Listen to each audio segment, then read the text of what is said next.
Welcome to this week's episode of the Inside Kingston Podcast, where experienced professionals, entrepreneurs, and community leaders based in Kingston upon Thames are invited on to share their story with us. I'm your host, Amir Rochalina. This week's episode of the Inside Kingston Podcast is brought to you by Holland Harnham Wills, a financial planning and wealth management firm based in Kingston upon Thames. Holland Harnham Wills specialises in retirement planning for senior professionals and successful business owners. Visit hhw-uk.com to start feeling more relaxed and confident about your financial future. Thank you for joining us for another episode of the Inside Kingston Podcast. I'm joined today by Sally Bocquet. Sally is the owner of the video message company, creating surprise video gifts for special celebrations. What's unique about Sally is how she leverages her 20 plus years of experience in media, including working on TV shows like Blind Date and The Big Breakfast, in order to bring people together for those special occasions through creating a truly special and timeless gift. And be sure to listen to the end, where Sally shares with us some tips on what to say when creating your own video message. So whether you're interested in knowing more about the world of video gifts, or would like to know more about what it takes to run a successful independent business, then I hope you enjoy this episode of the Inside Kingston Podcast.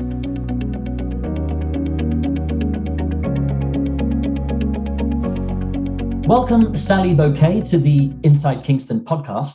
Sally, I'm really excited about this conversation because, well, there's definitely been a trend towards using a lot more video to celebrate important dates and milestones with friends and family. And I mean, especially over these last 15 odd months that we've been in and out of lockdown, because of course we haven't been able to see people physically in person to be able to experience some of those dates and some of those celebrations. And I think that myself and our listeners can learn a lot from your experience in this area. But to kick off this conversation, I'd like to go back in time, if that's okay. So, Sally, where did you grow up? Oh, I grew up in southeast London in Dulwich Village, and I was there about 21 years. It was such a lovely place to live. I have really great memories of that time. And then I slowly moved southwest. So I went to Balham, Wandsworth Common and Battersea, where we had our first child. And we couldn't get her into the local school. And I had friends in Thames Ditton who were raving about it. And we didn't really know anything about the place. And we just moved. Fantastic. I didn't even actually do much research. We needed her to get her into a school. So we moved and we had a second child. And we've been here about 10 years now. Wow, fantastic. And Sally, what did you study after secondary school? Actually, I didn't go to university. I wasn't sure what I wanted to do. And I decided to go to secretarial college for a year just to give me some thinking time. And so I just started temping. And it was really the best thing for me because it meant that I could go into different companies and see what they were like and see if I liked it. And I went into banks and insurance companies and travel agents. And it was actually a 2-day booking at Channel 4 in the entertainment department. I walked in. I think they were opening champagne because they'd won an award or something. And I thought, yes, I think this is me. So luckily, I managed to stay there for 2 years. I became a schedules officer in engineering. I used to book the live links for outside broadcast for Channel 4 racing, golf, all sorts of sporting events. And then I had time to think about it and realised that actually that is what I wanted my career to be. And Channel 4 only made 2 programmes at that time. So I had to make the brave decision of leaving a really fantastic company and go freelance, which obviously is pretty scary. But it worked out. That's brilliant. And could you tell us a little bit about your career journey before you set up your business? Well, I've spent quite a long time working in TV. So I started as a researcher. I worked on lots of game shows and quiz shows. I wrote questions, found contestants. Oh, wow. And yeah, great fun. I worked on a quiz show where I had to go around Europe to find the contestants. So I got to travel. I worked on a show called Blind Date, which at the time was incredibly popular. And again, very lucky because we got to go on the dates.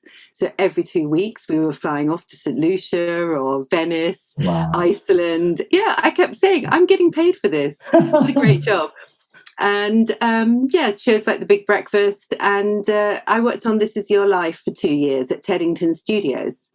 I obviously used to commute from Battersea to Teddington, never thinking that I would be living around the corner one day. Absolutely. And Sally, am I right in saying that it was during that program, and in particular the sort of video messages that got showed in that show, that an idea sparked in your mind for what is today your business? Well, I think that it was in my mind, and I used to make messages for friends and family. And when we worked on the show, it was our job to interview the people who couldn't make the program. And those messages were always so well received, especially when they were a surprise, that obviously it had stayed in my mind. And I thought, what a lovely idea to do that for everybody else, not just the celebrity. It was such a great idea to do it, and you didn't have to be a celebrity to enjoy that. It was much later on, when my husband was going to be away for a milestone birthday, that I decided to make one for him. And it started with just the kids and a few friends, and then more and more people joined in.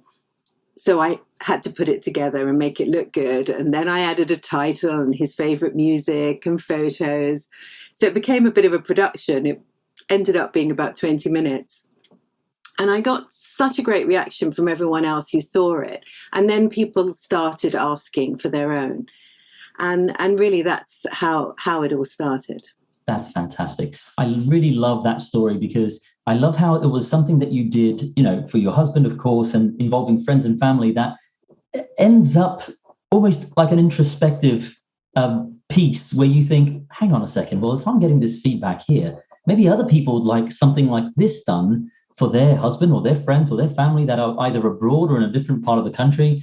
It's lovely how you turned that really interesting experience into what today is a business. And with that in mind, could you tell us a little bit more about your business today? Well, obviously, when I had the idea about 8 years ago, there was a little bit of a delay from what it was then to what it is now. And I wish really that I'd had more confidence in the idea, but it was quite small, and it was just really friends of friends and family. And when people started offering to pay me, I thought, I think I need a website. And once the website was up, I realized this was a proper business and I needed to take it very seriously. It was interesting because at the time when I was choosing the name, it's quite difficult choosing a business name. And I thought, if I used my own name, I didn't really want that connected. And I'd looked at other names other people had used. And so I just said, what's on the tin? The Video Message Company. Because I thought, if somebody's searching for it, I'm hopefully going to be found, straight away. So I'm actually pleased with that decision, although the company name is quite long.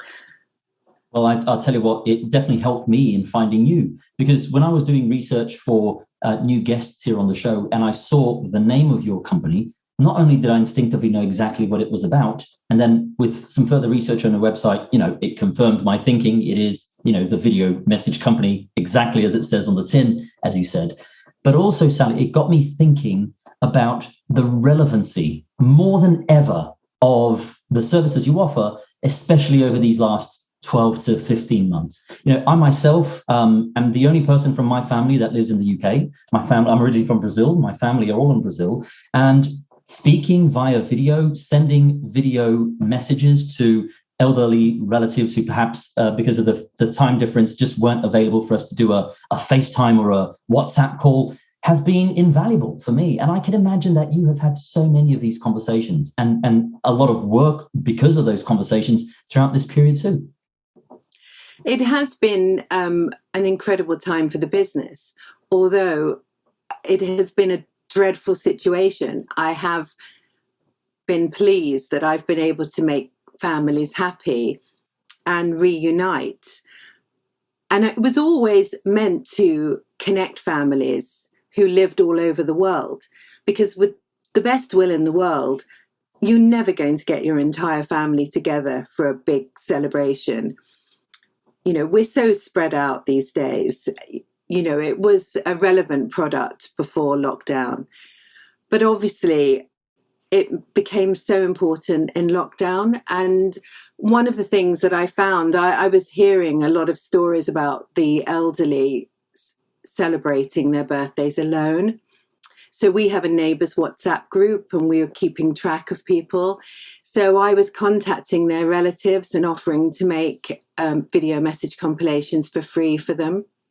And some of them didn't have any technology, because normally the videos are sent by WeTransfer and they can download them and watch on their laptop or their computer.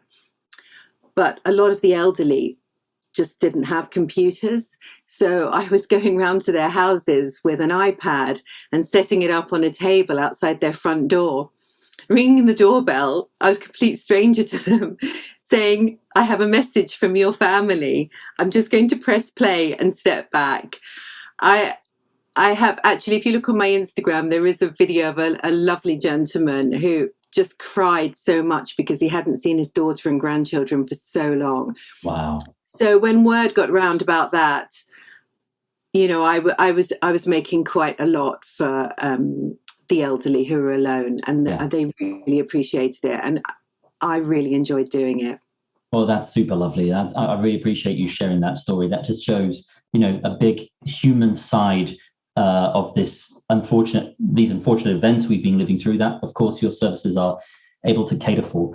Now, Sally, allow me to switch gears on you just slightly, if I may, because what I also am only too conscious of, having done some public speaking and being on the other side of the camera, you know, filmed on the debates or roundtables, is that it really is easy for people to sort of fall a bit shy as soon as they need to record a message or be in front of a camera recording a message for an event or a celebration. And I wonder if I could pick your brains. Are there any sort of tips that you could share with our listeners, not only to control the nerves, but to think about what to say in a video message? I've actually just written a blog about this. All right. Tips on what to say in a birthday video message. I always say to everyone, just pretend the person you're speaking to is right in front of you. I mean, put a picture up of them and just all try and relax. I mean, it does help if there are a few of you in the message, because you don't feel so self-conscious. But I do get a lot of people saying that they couldn't possibly record a message. They don't like the way they look, the way they sound. And you have to realize that the person receiving the video loves you and is going to be so delighted to see you. They're not going to be thinking about your performance. They're just listening to your message. So I think if people are stuck for something to say, I always suggest looking through some old photos to remind them of memories. And then that's it makes it easier because you've got a visual prompt. And do you remember that time we all went? And actually what I do is that I insert the photos in their video message. And that also means they're not on screen all the time if they don't like that. But also if there's a big crowd watching it, they can all share the memory because they can see the pictures of them when they were children or on a holiday. So that's quite a nice thing to do. But, you know, I say just send me 3 or 4 and I'll pick the best, or I'll take some from one message and put it with another. But the thing that I've been doing lately is I've started doing outtakes compilations, and they are so popular. So obviously it's up to the person sending them in. But I say, you know, if you mess it up and it's funny, send it and we'll put it in the outtakes. And it's become a highlight of the compilations now. I mean, I don't know the people in these videos, but I'm sometimes crying with laughter. And I think that's the thing, you know, that it's a video for friends and family. It's not for strangers. Yeah. And, you know, people are incredibly creative. I do get messages that are just heartfelt and sincere. But then I get families dressing up, putting on performances. They change the lyrics to songs. Some have done a complete dance routine. I've had carpool karaokes. The family pets are involved, and it's so interesting. You never know what's coming in.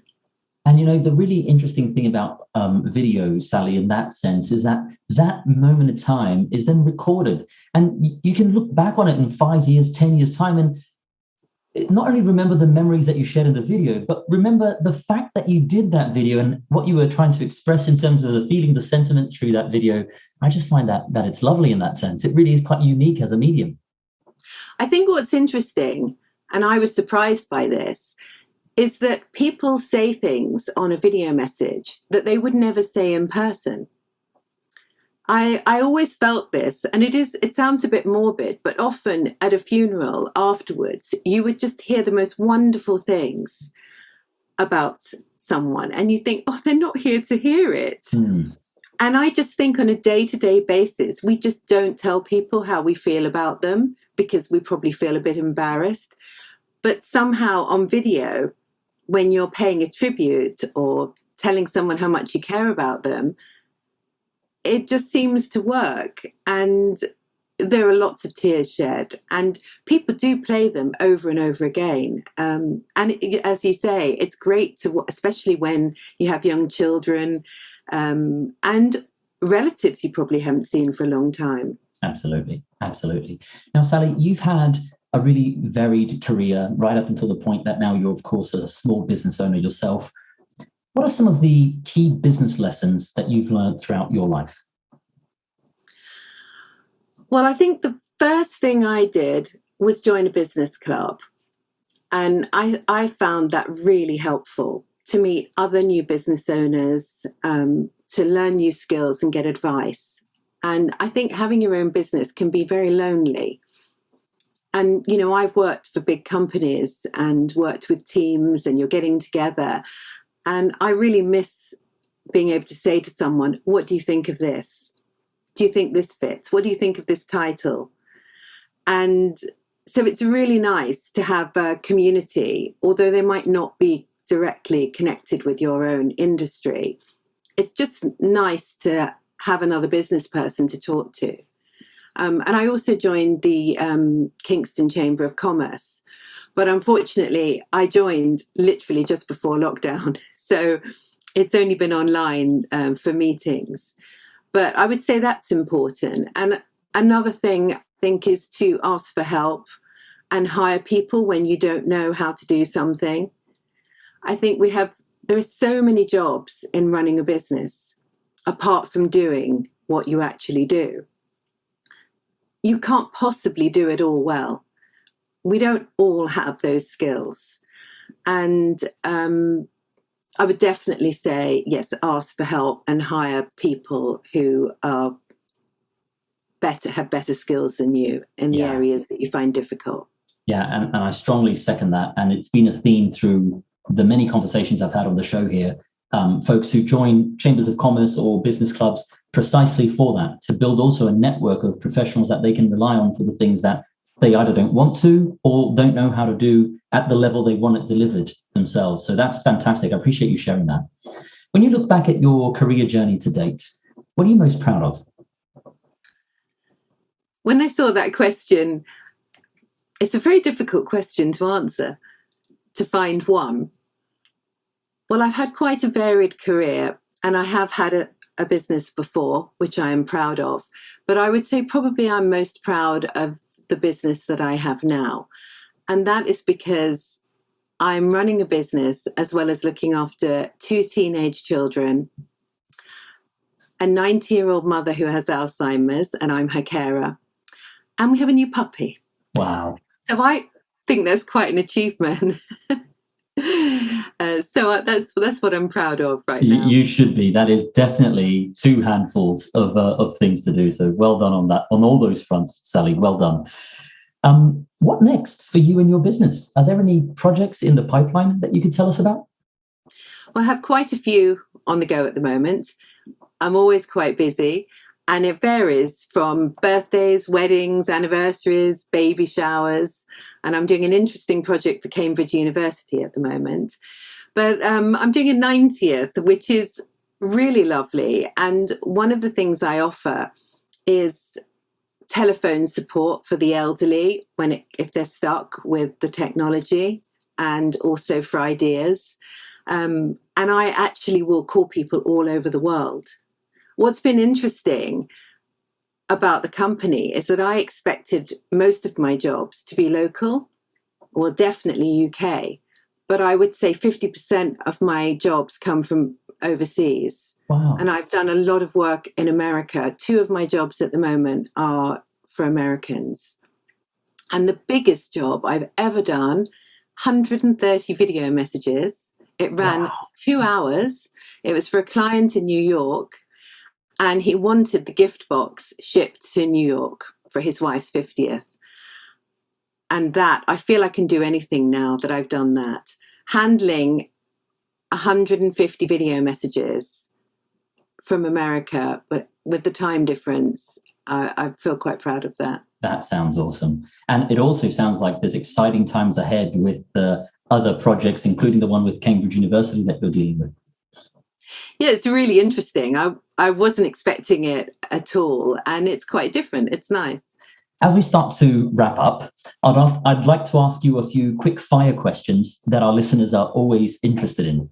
So I know you mentioned you've got a new puppy there, Sally, but what else do you do to relax outside of the office?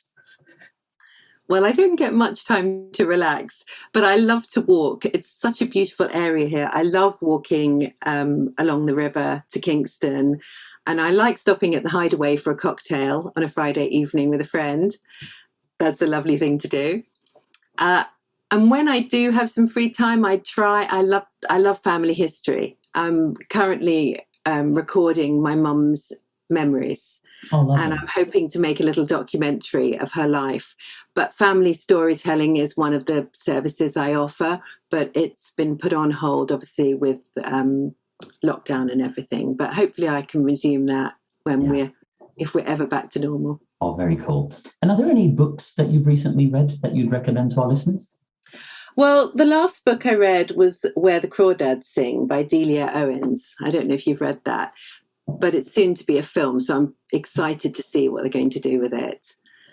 It's remarkable that you mentioned that, because it's only just recently from another guest being mentioned on the show as well. So now there's 2 people that mentioned it. Oh, I'll definitely really put that on the to-read lovely list. Book.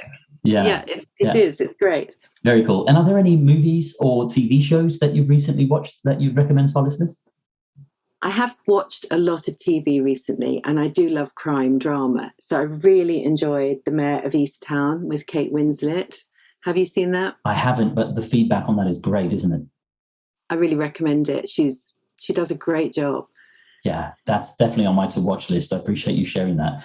And finally, where can people go to find out more about you and your business? Well, my website is thevideomessagecompany.com, and I'm on social media at The Video Message Company. And if anybody wants to have a chat and ask me about a video, they can just give me a call. My number's on the website. So I'm really happy to chat and answer any questions. Well, for the benefit of our listeners, I'll make sure that I add those links to the show notes.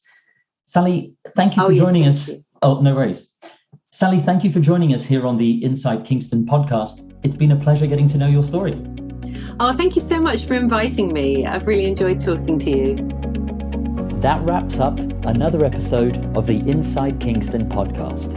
Make sure to check out our guests' website, pay them a visit, and help spread the word about what they're doing. If you have any questions or know someone who should be a guest on the show, please feel free to get in touch. I would also love it if you could go to iTunes and leave us a review and a 5-star rating. We work hard to bring on some great guests, and getting a review from you is one way to help the podcast rate well on iTunes so that others can find and enjoy the show too. Thanks for listening.